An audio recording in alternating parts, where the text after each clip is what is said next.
Very होते याचा अर्थ वेगवेगळे मल्टिपल फोर्सेस, वेगवेगळे फोर्सेस लागणं म्हणजे मल्टिपल फोर्सेस. पण फोर्सची व्हॅल्यू ही व्हेरी होते याचा अर्थ व्हॅल्यूज बदलत आहेत.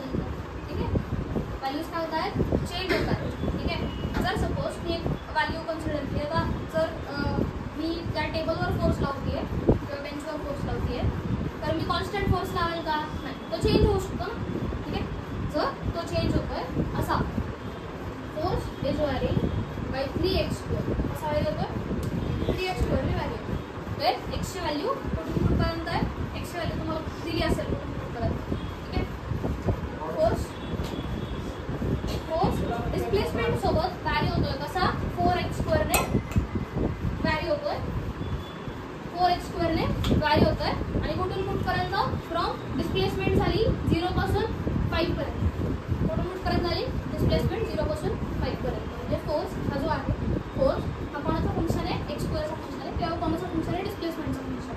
जर अशी व्हॅल्यू तुमच्याकडे असेल तर फोर्स ही काय, व्हेरिएबल क्वांटिटी आहे. व्हेरिएबल क्वांटिटी तुम्हाला दिलेली आहे आणि डिस्प्लेसमेंट कुठून कुठे सांगितली, x ची व्हॅल्यू कुठून कुठपर्यंत सांगितली, फ्रॉम 0 to 5. म्हणजे x1 आहे 0, x2 आहे 5. ठीक आहे, व्हेरिएबल फोर्सेस आहेत. व्हेरिएबल फोर्सचा ग्राफही येतो. ठीक आहे, तर याला दोन डिफरंट मेथडने फाइंड करू शकता. एरिया अंडर द कर्व, कोणती method, area under the curve. आणि दुसरी method area under the curve म्हणजे काय असतं, इंटिग्रेशन. काय असतं, इंटिग्रेशन. ठीक आहे, एखादं फंक्शन आहे, जर आता हा ग्राफ आहे फोर्स आणि डिस्प्लेसमेंटचा.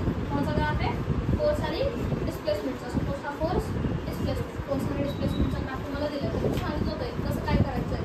ठीक आहे, फोर्स इंटू डिस्प्लेसमेंट दिला, काय येईल, work done. Force upon displacement काय तो स्लोप. ठीक आहे, स्लोप फाइंड करणं म्हणजे काय असते, डिव्हिजन. म्हणजे y बाय x करायचं.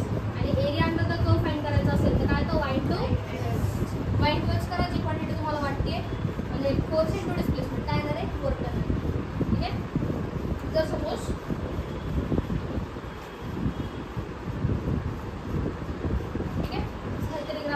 आणि याचा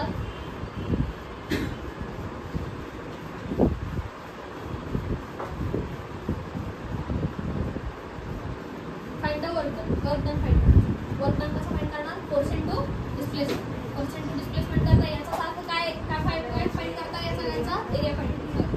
जर पाहिलं तर हा आणि हा इथे काय निगेटिव्ह वर्क डन येत आहे खालच्या बाजूला. ठीक आहे, दोन्ही शेप्स कसे आहेत, सारखे. ठीक आहे, दोन्ही शेप्स कसे आहेत, स्क्वेअर आहेत.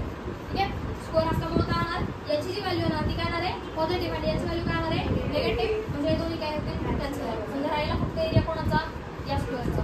ठीक आहे, त्याचा एरिया काय येतो, 2 इंटू 2 किती आला, 4. म्हणजे इथे वर्क डन किती आलं, 4. Area under the curve. समजलं.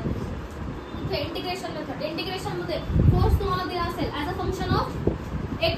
ठीक आहे, हाच घेऊ आता. जर सपोज 3x² + 2 असेल. ठीक आहे, फोर्स दिलाय कसा, force is given as function of x. ठीक आहे, फोर्स हा व्हेरी होता है डिस्प्लेसमेंट सोबत. ठीक आहे, मग फोर्सची व्हॅल्यू काय आहे, 3x² + 2. डिस्प्लेसमेंट कुठून कुठपर्यंत होती आहे, 0 to 5. ठीक आहे, मग वर्क डन येईल integration of x1 to x2 3x² plus म्हणजे 0 to 5 इंटिग्रेट करायचं. ठीक आहे, 0 to 5 काय केलं, इंटिग्रेट केलं. म्हणजे जर फोर्सची व्हॅल्यू तुम्हाला गिवन आहे, व्हेरिएबल फॉर्ममध्ये दिलेली आहे, काय केलं त्याचं इंटिग्रेशन केलं.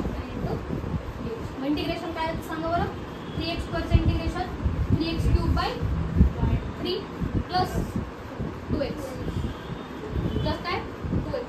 कुठून कुठपर्यंत, फ्रॉम 0 to 5. पहिलं काय पुट करण्याचं, पहिलं काय पुट करणार, अप्पर लिमिट काय आहे इथं 5 पुट करा. म्हणजे काय 5चा क्यूब. ठीक आहे, प्लस 2 इंटू 5 आणि 0 ला काही करा, काय येणार आहे 0 चे. काय आलं, 5चा क्यूब किती येतो, 125 आणि 5 टू ला